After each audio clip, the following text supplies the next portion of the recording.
Hi there, hello, this is me, it's Moscow here, and this is Leedsista Libre, the free podcast in which I bring you a recording of me from a while ago, reading out an article that I wrote a while ago, in this case, January 2018, when Millwall came to Elland Road and Steve Morison managed to make an even bigger fool of himself in front of Leeds fans than he already had. So this has got plenty of Steve Morison drive-bys, but also a little bit of optimism that Felix Wiedwald might be the new Billy Bremner figure that we were hoping to lead the team into finding a backbone that Thomas Christiansen surely could not give it. This is also the famous game in which the fan on the Kop was recorded shouting at Pierre-Michel Lasogga with a little bit of advice about his positioning, phrased quite strongly, and as it turned out, quite unnecessarily.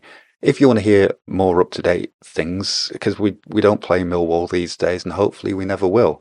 I haven't looked at the championship table for a while. I'm aware that they're kind of bothering the playoffs again, maybe even the automatic promotion places. It's going to be bad enough having Frank Lampard's Coventry City in the Premier League next season. We do not need Millwall as well. So, assuming we're just not playing Millwall, if you would like a podcast feed that is entirely free of us playing Millwall in a contemporary sense, look, what I'm trying to say is Leedsista.com reports on recent matches. You can also sign up to hear me reading them out, also writing about sundry Leeds United matters. The A to Z series, where I'm writing about every single Leeds United player since 1992 in alphabetical order, comes to Dan Harding this week. So don't even listen to this. Just go straight to Leedsista.com, sign yourself up there, and get all the Dan Harding information that you never thought you needed or wanted. You probably never thought you needed or wanted to hear about this game again, but you're about to, and I appreciate you listening to this. He'll be a legend here in a few years, Neil Warnock said of Steve Morison at Leeds United. The fans will love him to bits. There was always that chance. Football gives players a chance to define themselves, to write their own biographies, decide how they want to be remembered. Few would have predicted, when the name Luciano appeared on Leeds United's team sheet for a pre-season game in Ireland, that Becchio would force his way into Leeds United's all-time top 10 league goal scorers, becoming as near to a legend as United's modern status will allow, earning the love of the fans, who loved him to bits. Earning being the important word, as is love. Given the same chance at Elland Road, Steve Morison took a different route. "I was crap when I played here," Morison said after the game, and only he knows the reasons why that was the case, and only he knows why he now wears that crapness like a badge of honour. Millwall put the ball in the net 3 times in the first half, although the first was ruled out because Morison was standing offside in front of Felix Wiedwald. 3 times Morison split from his teammates to celebrate on his own in front of the Kop, screaming into the crowd, turning and pointing to his name on the back of his shirt, then touring the east and west stands to give them the same. "I was getting plenty of stick, and they never like it when it's turned on its head, do they?" he said later. But this was a lie. Morison had barely registered in terms of crowd reaction before he began his antics. This was what he came out to play for, to revel in being hated. Which would be fine. Leeds United are hated. But the hating of Leeds United has its roots in the club's brilliance in the 60s and 70s. We were among the greatest teams of the era, and that split opinions. Morison is hated because he has defined himself by being crap for Leeds. He uses his failure at Elland Road as something to go to war with, as if he'll show us... Show us what, exactly? What is he trying to prove by revelling in his own failure? If that's how he wants to be remembered, as a crap player that people hate, that's up to him. Morison is still crap now. He scored 2 goals in 23 starts this season, and his team hadn't won a single away game before Saturday. The mighty Lions no better than timid kittens away from home.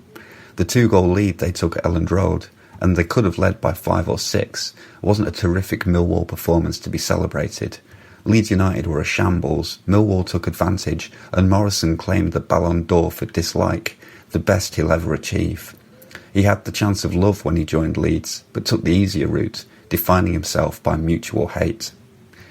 After a dreadful first half, Leeds United created their own chance to define themselves in this game, and came close to making a statement of brilliance. What's defining them this season, though, is an unreal ability to ruin good things. The first half was so bad it defies analysis, although three key themes ran through it.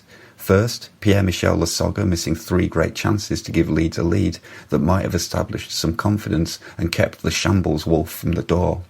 Liam Cooper getting sent off after a lousy tackle inspired some referee-influencing shenanigans from Millwall that he caved into. A failure from the bench to respond to being down to 10 players so that Matthew Pennington wasn't brought on until after Millwall had doubled their lead, possibly due to both assistant managers being sent off in the aftermath of Cooper's tackle, meaning Leeds had nobody to fill out the paperwork. United only had themselves to blame for the situation, but I'd love to know who to credit for the second half turnaround. 15 minutes in the changing rooms with Thomas Christiansen changed everything. I want this team to be good, and I want it to play like it did after half-time forever. There was fire, anger, and a tangible determination not to let the first half define them. Rather than revel in being crap, Leeds United gave everything to remove the crap first 45 from the record and put something unbelievable in its place. Kemar Roof's equaliser was everything Leeds hadn't been in the first half, or for much of the season, with Lasogga, Alioski and Roof forcing the ball over the line through sheer effort and determination. If only they started games with this kind of inspiration. Roof had already set Leeds up by feeding Lasogga at the start of the second half, who now had his radar ready. He belted the ball right-footed into the back of the net and gave Leeds belief. Then, when Pablo Hernandez pulled the ball back to him again outside the penalty area that 30,000 fans were screaming at him to run into, Lasogga shot left-footed with even more power and accuracy that took it into the bottom corner, that gave Leeds disbelief and some severely bruised limbs in the stands. After the defeat at Newport, I decided I'd lost interest in Lasogga, as he played as if he'd lost interest in football, but this performance had me fascinated again. His first half misses weren't bad efforts, his second half goals were wonderful. He made that third goal with a powerful run through the middle of the pitch, and his strength and energy gave Leeds the forward impetus they desperately needed. For 20 minutes after half-time, every Leeds player was as good as Lasogga.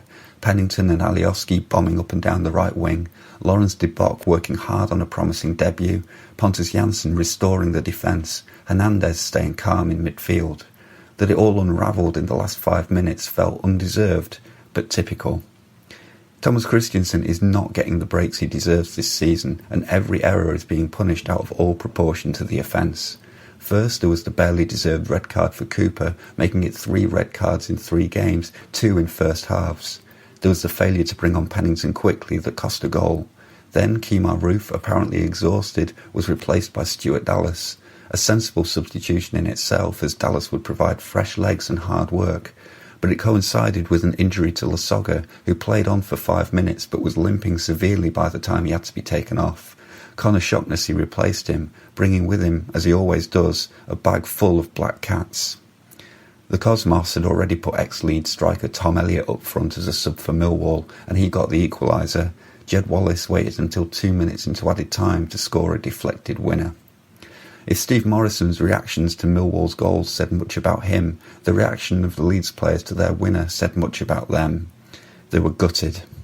Elland Road looked like a battlefield, players lying prone all over the pitch, except for one surprising figure walking among them. Our Florence Nightingale was Felix Wiedwald, whose character has been called into question all season, and since he was nicknamed Milk Baby back in Germany, but who had a fine game and made several very good saves, and now went from player to player, picking them up, telling them they should still believe that there was still time for an equaliser. There was. Good play by Dallas, Hernandez and Phillips created a chance for Shaughnessy to score from close range. Lasogga would have flung a boot at it and scored, but all Shaughnessy had were his black cats, and all Leeds United got from this game was nothing. Or not quite nothing. What Leeds did in the second half was incredible, and deserves better than to be dismissed as a brief spell of light in an otherwise dark game. Leeds teams have been saluted for glorious failures before. One of the greatest games of the Howard Wilkinson era was a 4-5 defeat to Liverpool, when Elland Road saw a first half as shambolic as this against Millwall, and a second half that took the team as close to glory. Despite the result that day in 1991, the fighting spirit in that performance helped define that team in the eyes of the fans. Even in defeat, it had all the best qualities of Leeds United. The difference then was that defeat to Liverpool formed part of a larger story about a return to success.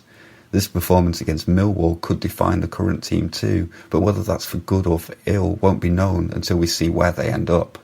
If this was the start of something, of Wiedwald becoming an influential and capable goalkeeper, Lasogga becoming a devastating and energetic striker, Pennington becoming a strong and confident defender, we'll look back at those 20 minutes as the origin story, the moment when Thomas Christiansen's Leeds finally declared an end to giving in to adversity. If, against Hull City, Leeds revert to their first half version and lose the chance to declare a new beginning, they'll only have themselves to blame. There's a chance for Leeds United to decide how they'll be remembered. This game has gone now, but much will depend on what we end up remembering of it.